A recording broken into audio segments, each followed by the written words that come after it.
Okay, we're going to do problem 5.8 from your book. And in this case, we are designing an ESP to have an efficiency of 99%. It should have a flow rate of 7,500 cubic meters per minute of gas. The particles, they have an effective drift velocity of 10 centimeters per second, which is also equal to 0.1 meters per second.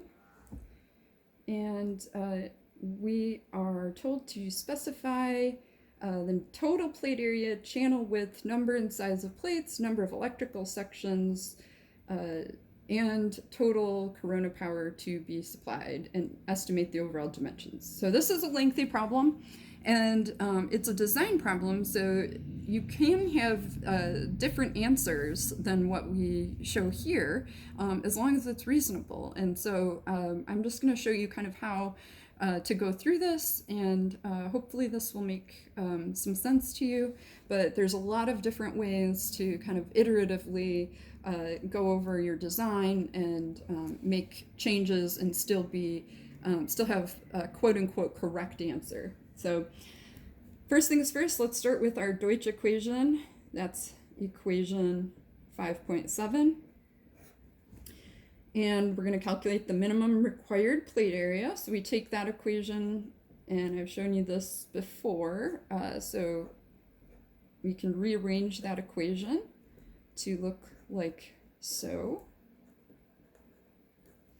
And based on the information that we have, we can go ahead and put this in, put in some numbers. So we've got Q, a negative 7,500 cubic meters per minute divided by 0.1 meters per second times 60 seconds per minute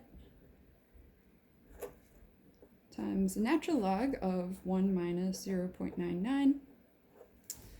And we do the math, we should get a minimum required plate area of 5,756.5 square meters. All right. So in your book, and I will pull this out, you have table 5.1. Let's see if I can find this for you.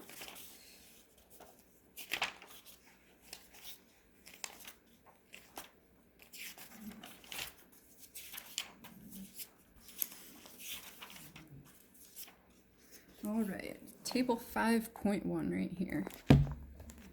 Right, so we can just go ahead and select some kind of typical or reasonable design parameters. So for example, we should probably start off with looking at something up here. We can look at our drift velocity first of all. We have 10 centimeters per second or 0.1 meters per second. We are in that range. So we're in right around 6 meters per minute there. So we're fine there. Channel width, we can go ahead and select a value that would be somewhat within this range. And so kind of maybe the best approach there is to go with kind of a middle value for that. And so here, let's choose a D, a duct width of 25 centimeters, which is also equivalent to 0.25 meters.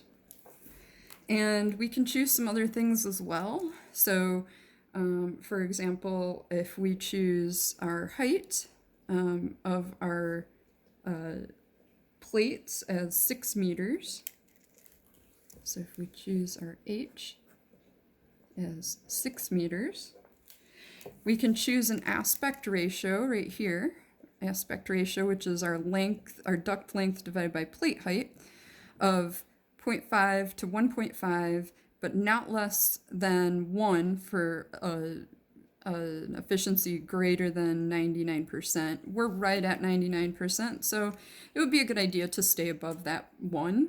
So let's choose an R ratio of 1.5.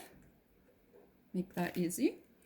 And so this is where the design becomes a little bit of an art, where you can play around with some of these numbers in order to better, come up with a better design, a more efficient design, or a less costly design, those sorts of things. Okay, so the other thing, we're going to choose a gas velocity here. So also in this table, we have gas velocity U. This is our choices here. So we might choose something around, say, let's choose 120. So say 120 meters per minute is what we'll choose. And then I think we're all set there, because if we use our R value, make sure I can see what I'm writing here, our R value, which is equal to our duct length divided by our plate height. So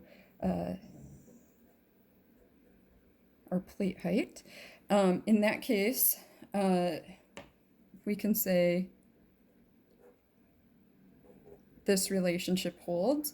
And so then we can solve for length of our plate, or our duct rather. So each plate will go the length of that duct, and we get 4 meters. Okay, so we're going to calculate number of ducts. So let's say equation 5.15. I'm going to calculate number of ducts here.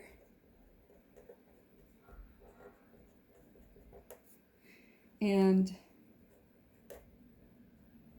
number of ducts is equal to Q divided by U times D times H. So here we can go ahead and fill in some values. 7,500 cubic meters per minute. All of that divided by 120 meters per minute. So make sure that the time units match. Times 0.25 meters times 6 meters. And if we calculate that, we should get 41.7. Now, we can't have a 0.7 duct, basically, so we have to round up to a whole number. So our number of ducts here will become 42. Now we have 42 ducts.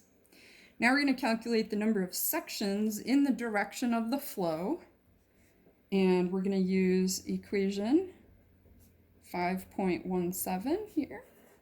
And so this will be number of sections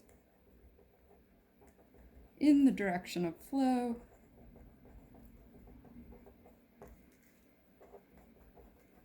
and so we're going to use this relationship here, NS is equal to R times H divided by LP. So we have 1.5 times our 6 meters divided by our 4 meters. 2.25 is number of sections. But if we round up from here and say number of sections is going to be 3, there's going to be a very, very high plate area. So let me pull out a new sheet of paper here, and we'll kind of pull this up. So if we do the math and say we round up to number of sections is equal to 3, we can do the math and we can figure out that our plate area or total plate area rather, A, should be or will be about 6,048 square meters. But if we specify that the number of sections is equal to 2, we will not have enough plate area and it will be too low. Below our kind of required plate area. So if we really wanted to kind of get closer to what we needed to be at, which just to kind of remind you, the required plate area is 5,756.5 square meters. So I'll move that over. So you can see that it's kind of right in between here. So what we could do is we could go back and adjust some of the details or information about the plates. So we could change, for example, the dimensions. And so if we are going to assume, basically that we're, going to do this, let's go ahead and assume. So we will assume 3 sections in the direction of flow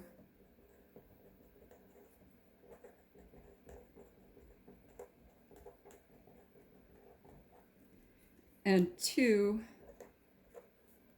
electrical sections. Electrical sections in parallel, which equals 6 sections total.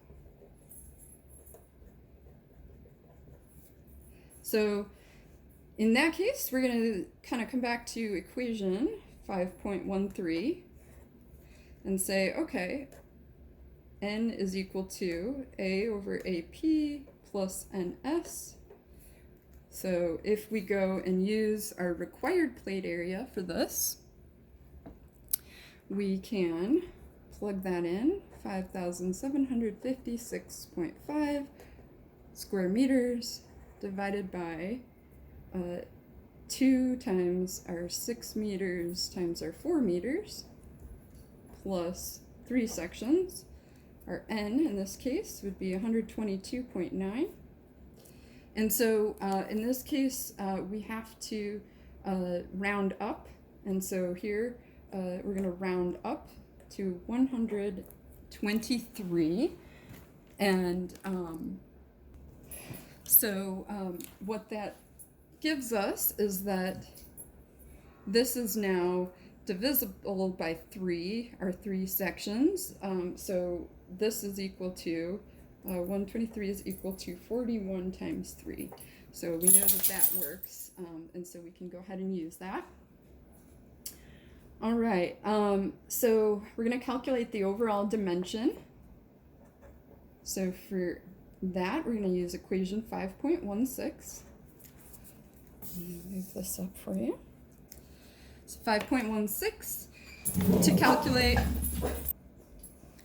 Okay, so for equation 5.16, we're going to be calculating the overall dimensions. So we're going to assume an S is equal to 3, length of a plate is equal to 4 meters, length of a section equal to 1 meter, length of our entrance is equal to 3 meters, length of our exit is equal to 3 meters, and then overall length is going to be equal to NS times LP plus NS minus 1 times LS plus LEN plus LEX.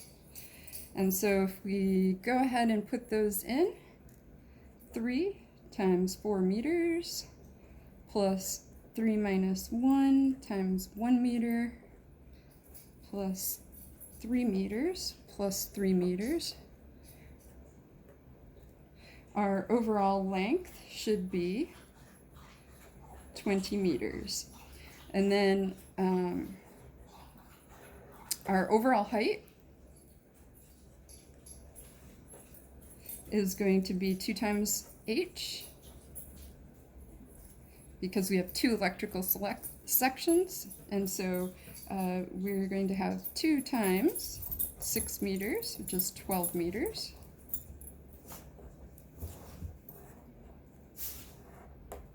Our overall height.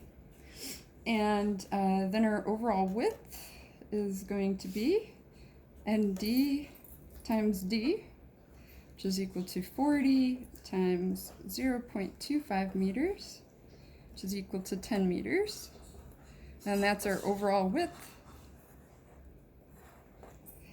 All right, so we've gotten through most of the design here, and then the last thing that we're asked to do is calculate what the corona power would be. So for that, we're going to use figure 5.9.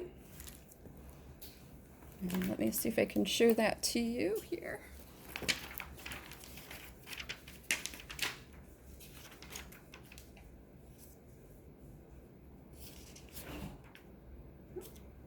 Actually, they are wrong on their solution. This is actually figure 5.10. So let's update that.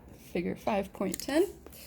And here you can see we've got our corona power ratio, which is watts per 1,000 ACFM, and our collection efficiency here. So for example, if we are looking for, and I realize that this is kind of a small figure, but you know, we'll do the best we can with it. So if our efficiency in this case is needed to be 99%, we're going to need to come across here and pull that down here. And if you have a really good eye, you'll get something like this that tells us the corona power is equal to 135 watts per 1,000 ACFM. And so then we need to come up with our total corona power, which will be 135 watts per 1,000 ACFM times, and here's where we have to pull in our flow rate. So we have got our 7,500 cubic meters per minute. And of course, since this is in cubic feet per minute, we need to go ahead and do a conversion here. So 3.281 feet, all of that cubed per 1 meter cubed. Okay, so if we do the math on that, our corona power will come out to be about 35,760 watts. And usually we try to report things in kilowatts, or we're asked for kilowatts. And so in that case, that would be 35.76 kilowatts. And that would be our corona power. So you can see where there's a lot of room for you know, adjustments and coming up with different designs. There's not necessarily a correct answer for every design. There's a little bit of art to it. So I encourage you to kind of practice with that and get a feel for how you would do those designs.